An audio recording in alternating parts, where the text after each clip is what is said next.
حضرت جناب موسیٰ علیہ السلام کا کزن تھا جس کا نام تھا قارون. قرآن پاک کے اندر اس کا ذکر موجود ہے, قارون. بعض نے لکھا کہ یہ حضرت موسیٰ علیہ السلام کا چچا زاد بھائی تھا, یعنی چاچو کا بیٹا تھا. بعض نے لکھا کہ یہ خالہ زاد بھائی تھا. بہرحال قریبی رشتہ دار تھا, اور اس کی آواز اتنی پیاری تھی کہ حضرت موسیٰ علیہ السلام کو جب کبھی تورات سننے کا شوق ہوتا تو آپ قارون کو بلایا کرتے تھے کہ آؤ مجھے تورات سناؤ پڑھ کر. یعنی اتنی پیاری اس کی آواز تھی. تورات کی جب تلاوت کرتا تو بڑی خوبصورت آواز سے کرتا تھا. اس کے پاس مال اتنا تھا, اتنا مال تھا اس کے پاس کہ اس دور میں نا یہ سونے چاندی وغیرہ تجوریوں میں, یعنی صندوقیں بنی ہوتی تھی چھوٹی چھوٹی لکڑی کی, تو ان کے اندر چھپا چھپا کر رکھتے تھے اور ان کو لاک لگایا جاتا, ان کو تالا لگایا جاتا. اور اس قارون کے پاس جو خزانہ تھا, جو مال و دولت, وہ اتنا زیادہ تھا کہ ان کی جو چابیاں تھیں نا وہ کئی کئی جانور اٹھایا کرتے تھے. جانوروں پر صرف چابیاں تھیں ان کی. آپ اندازہ کریں کہ جس کے خزانے کی چابیاں جانور اٹھایا کرتے ہوں وہ خزانہ کتنا زیادہ ہوگا, کتنا بڑا ہوگا. اتنے مال و دولت کا مالک تھا وہ قارون. قرآن پاک کے اندر اس کا ذکر موجود ہے. جب اللہ تعالیٰ کی طرف سے حکم آیا حضرت موسیٰ علیہ السلام کو کہ اے موسیٰ اب اپنی قوم سے زکوٰۃ وصول کرو, ان کو زکوٰۃ ادا کرنے کا حکم دو. حضرت موسیٰ علیہ السلام نے زکوٰۃ ادا کرنے کا حکم دیا. سارے اپنے جو ان کے ماننے والے تھے سب سے کہا کہ بھائی اللہ کا حکم ہے زکوٰۃ نکالو. اب جن کے پاس تھوڑے بہت ہوں پیسے, جن کے پاس چند لاکھ ہوں, وہ اگر زکوٰۃ نکالے تو وہ بڑی آسانی سے نکال سکتا ہے. اور جس کے پاس کروڑوں اربوں کی دولت ہو اس کو تو بڑا جناب وہ ذہنی پریشانی پیدا ہو گئی کہ میرا اتنا مال ہے. قارون سوچنے لگا میرا اتنا مال ہے کہ اتنی اس کی جو چابیاں ہیں وہ اتنے جانور اٹھاتے ہیں, اگر میں نے زکوٰۃ نکالی تو میرا تو بہت سارا مال چلا جائے گا. اس نے کہا, جب حضرت موسیٰ علیہ السلام کا بندہ اس کے پاس گیا, اس نے کہا کہ میں سوچ کر بتاتا ہوں. یہ جو سوال ہے نا, یہ جو لفظ ہے نا, میں سوچ کر بتاتا ہوں, یہ شیطان کا سب سے پہلا حملہ ہے. اللہ رسول کا فرمان ہو اور بندہ سوچنے پر مجبور ہو جائے, نہیں. جب اللہ رسول کا فرمان آ گیا پھر سوچ کو پیچھے رکھے, پھر جو اللہ کا حکم ہے وہ ماننا پڑتا ہے. اس نے کہا میں سوچ کر بتاتا ہوں. تو اس نے ساری رات سوچتا رہا, اس کا دل تسلیم نہیں کیا کہ میرا اتنا مال اللہ کی راہ میں چلا جائے. اس نے پھر ایک منصوبہ بنایا. اس نے کیا منصوبہ بنایا؟ اس نے نا ایک بدکار عورت کے پاس گیا, سیاہکار عورت جو اپنا جسم بیچتی تھی, اس عورت کے پاس گیا. اس کو جا کر کہا کہ تم ایسے کرو, کل صبح جب حضرت موسیٰ علیہ السلام لوگوں کے سامنے خطاب کریں گے نا تو تم اس وقت کھڑی ہو کے کہہ دینا کہ معاذ اللہ نقل کفر کفر نہ باشد. اس نے کہا تم کہہ دینا کہ حضرت موسیٰ علیہ السلام نے میرے ساتھ یہ کیا ہے, میرے ساتھ غلط کام کیا ہے. یعنی تہمت لگانے کے لیے اس نے بدکار سیاہکار عورت کا سہارا لیا. آج بھی کتنے ایسے لوگ ہیں جو تہمت لگانے کے لیے, کسی کو بدنام کرنے کے لیے, کسی کو اذیت پہنچانے کے لیے, کسی کو زمانے میں رسوا کرنے کے لیے جھوٹی تہمتیں لگاتے ہیں.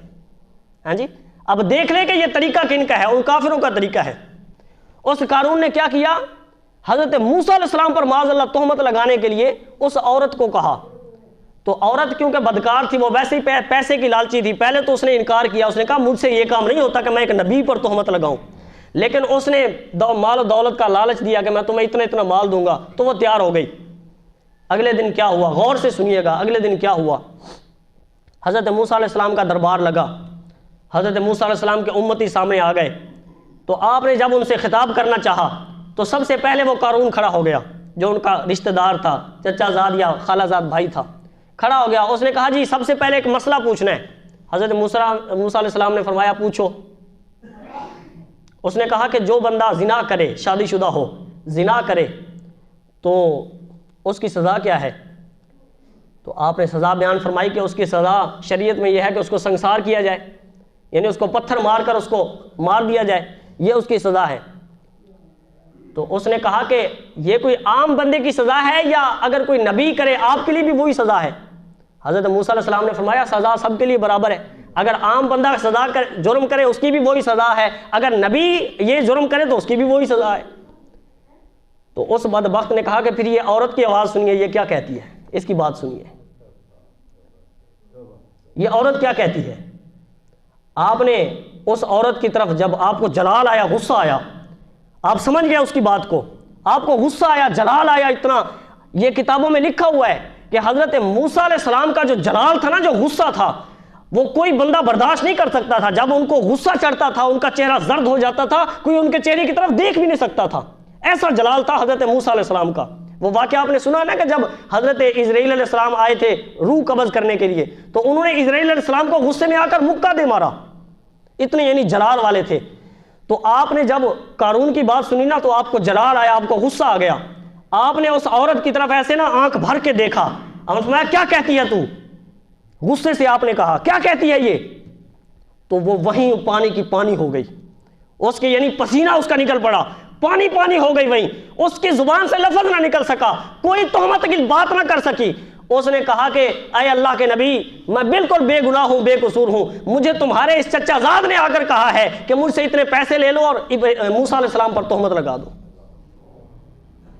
اس نے کہا میرا کوئی قصور نہیں ہے، میں بالکل نہیں آ رہی تھی، لیکن اس نے مجھے لالچ دیا، اس نے مجھے طمع، اس نے مجھے کہا اتنے مال و دولت کا مجھے یہ دیا ہے کیونکہ یہ زکوٰۃ ادا نہیں کرنا چاہتا. تو آپ کو بدنام کرنے کے لیے اس نے یہ تہمت کا پلان بنایا.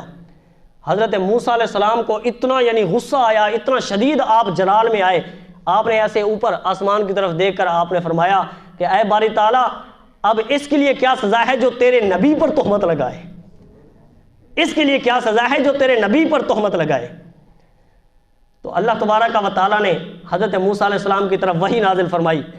اللہ تعالیٰ نے فرمایا اے موسیٰ، اس نے تہمت بھی آپ پر لگائی، لہٰذا اس کی سزا بھی آپ ہی دیں. جو آپ کہیں گے وہی اس کی سزا ہے. اب حضرت موسیٰ علیہ السلام چونکہ جلال میں تھے تو آپ نے زمین کو حکم دیا کہ اے زمین اس کو پکڑ لے.